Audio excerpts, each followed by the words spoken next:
नमस्कार, मैं सीता भारद्वाज नमक टीवी देख रहे हैं। आप आज दिल्ली के जंतर मंतर पर अखिल भारत हिंदू महासभा के कुछ लोग हैं जो मेरे साथ मौजूद हैं। कुछ इनके मुद्दे हैं हिंदुओं को लेकर के, हिंदू राष्ट्र को लेकर के। हालांकि ये प्रदर्शन पहले भी हुआ है, ये मुद्दा पहले से ही उठ के आ रहा है। अब यह मांग रख रहे हैं लोग, क्या इसी मांग को लेकर के हैं? सर, क्या है पूरा मामला? और आपका स्थापना दिवस की बात भी आप लोग कर रहे हैं। हिंदू राष्ट्र की जहाँ तक बात है, सर्वप्रथम समस्त देशवासियों को जय हिंदू राष्ट्र, जय श्री राम। जहाँ तक हमारी कोई मांग है तो ना जातिवाद को लेकर के है और ना हिंदू मुस्लिम की किसी बात को लेकर के। हम सिर्फ इतना सा चाहते हैं कि जो हमने देश आज़ादी के टाइम पे आपने जो मांगा वो हमने आपको दे दिया। उसके पश्चात अगर आप यहाँ पर निवास करते हैं, आपका अपना देश है, प्रेम से रहिए। लेकिन कुछ विदर्भियों के कारण जो आपस में वैमनस्य पैदा किया जा रहा है, गुटबाजी की जा रही है, अनावश्यक रूप से झगड़े दंगे फसाद मचाए जा रहे हैं, हम चाहते हैं कि वो शांति से कायम रहे। और जिस तरीके से पहले एक हिंदू को ईद का इंतजार रहता था और मुस्लिम को दिवाली का, लेकिन आज वो कहीं भाईचारा नज़र नहीं आ रहा है। हमारा सिर्फ इतना सा है, अगर हमें वही सौहार्द, वही प्रेम वापस से कायम करना है तो हिंदू राष्ट्र ही और उसके लिए अखिल भारत हिंदू महासभा ही एक ऐसा विकल्प है जो हर राजनीतिक पार्टी से हर व्यक्ति त्रस्त हो चुका है। और वो अखिल भारत हिंदू महासभा और हिंदुत्व पे और हमारे हिंदुस्तान पे विश्वास करता है। और इसी मांग को लेकर के हमने ये मुद्दा जंतर मंतर पे धरना और अपनी इस बात को रखा है जो सरकार के कानों तक जाए कि किसी भी तरीके से अहिंसा का देश रहा है, बापू का देश है, और पार्टियों ने अपने निजी हित के लिए इसे जिस प्रकार से टुकड़ा टुकड़ा गैंग बना दिया है और हर पार्टी अध्यक्ष जो अपने को स्वयंभू बना बैठा है वो देश को, हिंदू को और हिंदुत्व को नुकसान पहुंचा रहा है। बस हमारा इतना सा ही एक मानना है और कहना है कि किसी भी तरीके से हम वापस एक मुट्ठी बंद करके एक सनातनी परिवार के रूप में उभर के आएँ और भारत जो अखंड भारत था उसकी नींव अखंड हिंदुस्तान से शुरू हो और फिर कंधार से लेके कन्याकुमारी और क्या बोलते हैं अफगानिस्तान तक हमारा देश हिंदू राष्ट्र के रूप में निर्मित। आप ये सब की बात करी, लेकिन आपके इन्हीं सब विचारों को बोला जाता है कि आप ही लोग जो हैं वो जातिवाद की बात कर जाते हैं और आप ही लोग कहते हैं कि जो हिंदू में जो देश है, भारत देश है, उसको बांटने की बात किया। आप लोग के ऊपर तमाम आरोप लगते हैं इस तरीके से। अभी पहले क्या गुजरा है, अभी जब वो बजरंगबली का जो दिवस मनाया गया था, हनुमान जयंती, उस तरीके में आपने देखा हर जगह कितने दंगे फसाद हुए हैं। क्या बोला गया उसमें? निशाना हिंदुओं का साधा गया, ना कि किसी मुसलमान का। कहा गया कि रमजान के समय में कोई मुसलमान ये उपद्रव नहीं कर सकता है। इसका मतलब क्या होता है कि खाली कोई जो हिंदू है वो उपद्रव कर सकते हैं अपने बजरंगबली के दिन? आपके सामने हैं, कहीं कुछ कहने की आवश्यकता नहीं है। जब भी कहीं दंगे हुए, फसाद हुए, झगड़े हुए, तो आप बताइए कि कभी रमजान में, कभी ईद पे, कभी कहीं कोई झगड़ा हुआ? हिंदुओं के त्योहारों पे ये पथराव और ये दंगे क्यों होते हैं? कौन कर रहा है? आप हमसे जो क्वेश्चन पूछ रहे हैं, सवाल पूछ रहे हैं, उसे आप उनसे पूछिए जो हम पे आरोप लगा रहे हैं। क्या किसी राम यात्रा के दौरान पत्थरबाजी हुई है? बजरंगबली के उसमें पत्थरबाजी हुई है?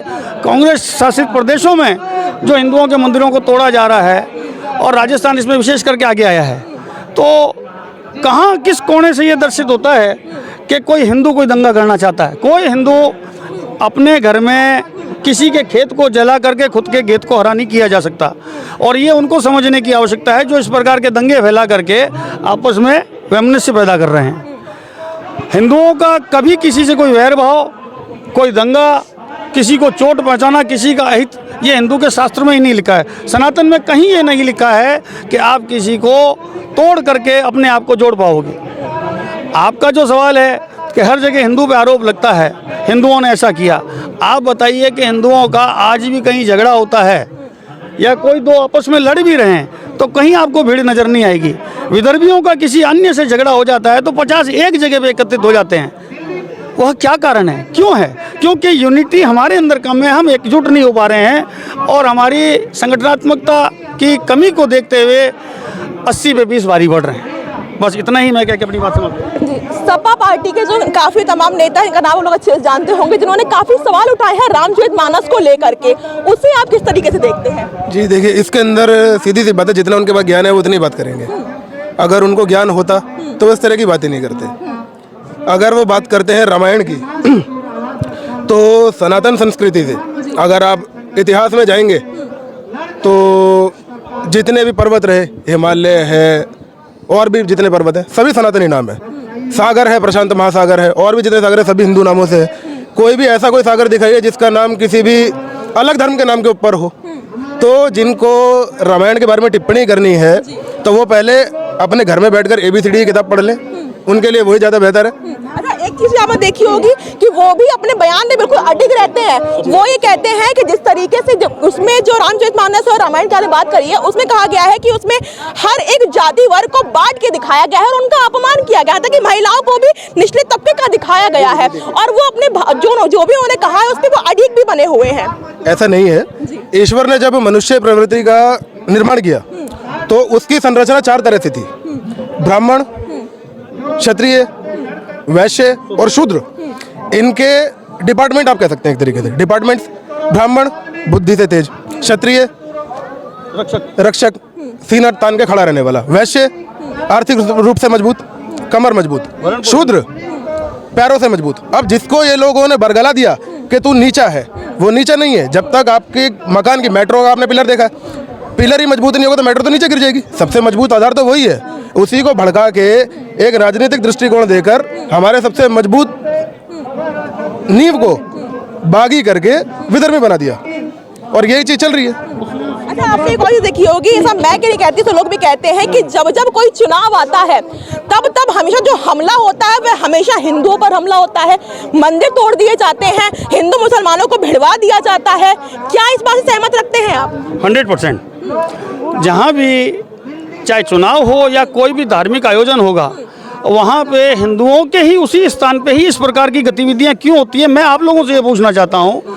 और जहाँ तक आपने कहा कि जो आरोप लगाने वाले हैं सपा और बसपा, क्या इनका खुद का कोई मॉरल है? क्या इनका खुद का कोई मॉरल है?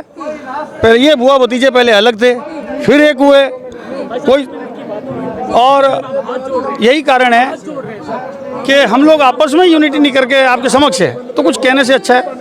जय श्री राम।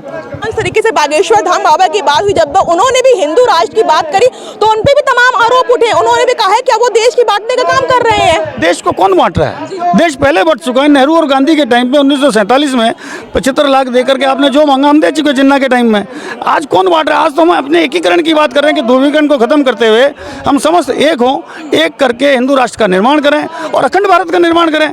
हम हमारे ही घर में हम आपसे दब के क्यों रहेंगे?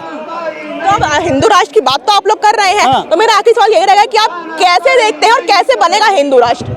आपको नहीं लगता परिवर्तन की जो लहर चली है, एक राम मंदिर की ईंट ने राम मंदिर खड़ा कर दिया, तो अब तो हर हृदय में, दिल में एक ज्वाला राम की जगी हुई है, और हर व्यक्ति ये चाहता है कि हम सनातनी हमारे घर में। एक ताज़ा उदाहरण है कि 20 विधर्मियों के घर में अगर 4 हिंदू रहते हैं तो आप उनका रहन सहन, उनका खान पान देख लीजिए, और 40 के बीच में ये 4 रहते हैं तो हम उनको किस तरह से मान सम्मान और आदर दे रहे हैं। वो परिवर्तन देखते हुए आम आदमी जग गया है, बच्चे बच्चे के दिल में राम बसता है। और कहते हैं ना कि गर्दन से ऊंची छाती नहीं होती और धर्म से ऊंची जाति नहीं होती। जब धर्म ही नहीं बचेगा तो हम जाति लेके क्या करेंगे? लेकिन फिर भी हम किसी की भावनाओं को ठेस ना पहुंचाते हुए इतना ही कहेंगे कि 1400 साल पुराना जो इतिहास है वो उससे बहुत पुराना है। जो सनातन में सूर्य उगता है, जो कि भगवा लेके उगा है। आपको भगवा से परेशानी क्यों है? भगवा किसका हित कर रहा है, किसका बुरा कर रहा है, किसके बारे में गलत कह रहा है? हम तो ये कह रहे हैं कि सब एक हों, सब भाई हैं। 36 धर्म कौम को लेकर साथ चलने वाला भारत है, और आज उस भारत के टुकड़े टुकड़े कौन कर रहा है? क्या आप अपने ही घर की नींव को खोदेंगे क्या? लेकिन इस भव्य पर बहुत सवाल उठते हैं। कल भी बोला क्या था आम आदमी पार्टी का, बोलते हिंदू गाय गोबर में जो देश है वो फंसा पड़ा है। ये पढ़े लिखे जिनका ब्रेन हिल जाता है वो ऐसी बात करते हैं, या जिनको शिक्षा का ज्ञान नहीं है। आज गौ के अंदर 33 कोटि देवी देवताओं का वास होता है। गाय के गोबर से आज की बात नहीं करते, बरसों पुराने हमारी दादी परदादी सनातनी आंगन लिपा करते थे। गाय के गोबर का चूल्हा होता था, मिट्टी के गार से तवा बनता था, और बाजरी के सोगरे और हंडी में दूध बनता था। तो क्या उससे जो आदमी 100 साल की आयु खींचता था, आज के विज्ञान के युग में संभव है? 60 एवरेज मानी जाती है और आदमी खत्म हो जाता है। और उसमें भी तेरी मेरी, हिंदू मुस्लिम, ये क्या है? और कुछ मैं मेरे ही मीडिया कर्मी भाइयों से कहूँगा कि ये भावना को, दुर्भावना को फैलाने की जगह एकीकरण का काम करें, और हिंदू राष्ट्र निर्माण में जो सत्य है वो सबके समक्ष लाएं। किसने पत्थर मारे, किसने नहीं मारे, ये जांचने का, देखने का विषय है। सरकार और मशीनरी अपना काम कर रही है, आप अपना काम निष्पक्षता से कीजिए। सरकार अपना काम कर रही है, आप अपना काम निष्पक्षता से कीजिए, और अगर धर्म ही नहीं रहेगा तो जातियां कहां से आएंगी। फिलहाल इतना ही। देखते नवीन टीवी। धन्यवाद।